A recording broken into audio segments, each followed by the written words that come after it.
Estamos hablando de cómo leer la narrativa bíblica o, en otras palabras, sobre cómo leer historias. Cierto, y uno de los ingredientes principales en cualquier buena historia son los personajes que se enfrentan con un conflicto y luego deben superarlo. Sí, hablemos acerca de los personajes. En la mayoría de las historias nos identificamos rápidamente con los personajes porque, como ellos, estamos viviendo nuestra propia historia con conflictos propios que debemos superar.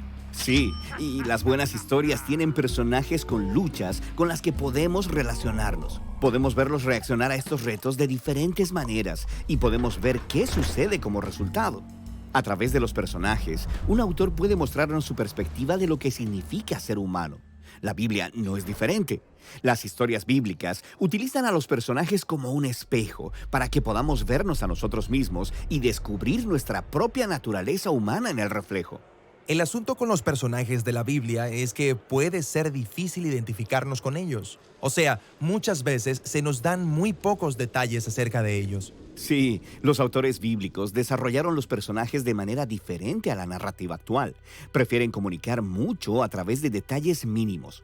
Por ejemplo, rara vez escuchamos cómo luce alguien en la Biblia, pero cuando lo hacemos es crucial para la historia. Como cuando se nos dice que Saúl era alto y David era pequeñito. Y estas descripciones se convierten en imágenes del carácter moral de los personajes. La altura de Saúl equivale a su amor por el estatus y el poder para imponer autoridad, mientras que David acepta humildemente su estatus bajo y permite que Dios lo exalte y libere. Así que la apariencia física de las personas es simbólica. Sí, muy frecuentemente, como cuando el cuerpo peludo de Esaú encaja con su comportamiento animal y la piel tersa de Jacob coincide con su naturaleza engañosa y resbaladiza. ¿Qué otras pistas obtenemos sobre los personajes bíblicos? Bueno, los nombres de las personas frecuentemente simbolizan su rol en la historia. Abraham, en hebreo, suena como padre de multitudes. Jacob significa engañadora. Ruth significa refrigerio. Y Saúl, su nombre significa el que pidieron. Él es el rey imperfecto que el pueblo pidió. Así que, al empacar todo este significado con muy pocos detalles, las historias bíblicas pueden hacer mucho en poco espacio. Y dejan fuera cosas que los lectores modernos quisieran saber acerca de estos personajes. Por ejemplo, rara vez nos dicen los pensamientos o las motivaciones de las personas. ¿Cierto? Como cuando Moisés vio a un egipcio golpear a un israelita y lo mata ahí mismo. ¿Pero por qué? ¿Era un enojo justo o simplemente perdió los cabales? ¿Y estaba Dios de acuerdo con lo que hizo? Sí, no se nos dice, porque los autores bíblicos usualmente evitan dar comentarios morales. Ellos prefieren que las palabras y las acciones de los personajes revelen sus motivaciones y luego dejan que nosotros juzguemos su comportamiento al ver las consecuencias. En el caso de Moisés, este asesinato es el comienzo de un patrón en el que su enojo saca lo mejor de él, pero con malos resultados. Esta elección lo obliga a huir y esconderse en el desierto durante 40 años. Así que fue algo malo. Pero ahí conoce a su esposa, así que ¿es algo bueno? Exactamente. Te obliga a pensar. A través de todas estas técnicas, los narradores bíblicos mantienen sus historias compactas, memorables, pero también cautivantes. Pero, en serio, ¿estaba Moisés siendo malo o bueno? Claro, como en las historias clásicas, siempre hay un tipo bueno y un tipo malo, un héroe admirable que se enfrenta a un horrible villano.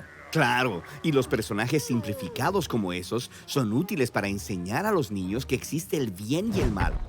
Pero la Biblia no es un libro para niños. Sus personajes son muy complejos, una mezcla de bien y mal como nosotros. Casi no hay personajes sin manchas en la Biblia. ¿Qué hay de los héroes de la fe, como Abraham o el rey David? ¿Te refieres a Abraham, que usó a una esclava egipcia para tener sexo y luego mintió sobre su esposa 2 veces para salvar su pellejo? Y David, el hombre conforme al corazón de Dios que se acostó con la esposa de otro hombre y luego lo asesinó. Estas historias son todo menos que simplistas. Nos ofrecen retratos realistas de personas transigentes como nosotros. La verdadera sorpresa es que Dios sigue trabajando con ellos a pesar de sus fracasos. Así que solo porque una persona fue llamada por Dios o ganó una batalla y se vuelve exitosa o próspera, no significa que el autor bíblico quiera que actúe como ella. Así es. De hecho, sería muy peligroso imitar a la mayoría de los personajes bíblicos. Cierto, pero debe haber algo admirable acerca de los personajes bíblicos, algo que yo pueda imitar. Por supuesto. Pon atención y notarás que la mayoría de las historias bíblicas resaltan los momentos en los que los personajes fallan o llegan al final de sí mismos, y ellos deciden confiar radicalmente en la gracia y la sabiduría de Dios. Es en estas historias que los autores nos muestran cómo ser un humano que realmente agrada al Señor a través de la humildad y la rendición. Sí, el hecho de que Dios permanece comprometido con los personajes bíblicos es una declaración profunda de la paciencia y el amor de Dios, quien también es un personaje. Así es. Y al estudiar los personajes bíblicos, podemos observar en escena nuestras propias terribles tendencias.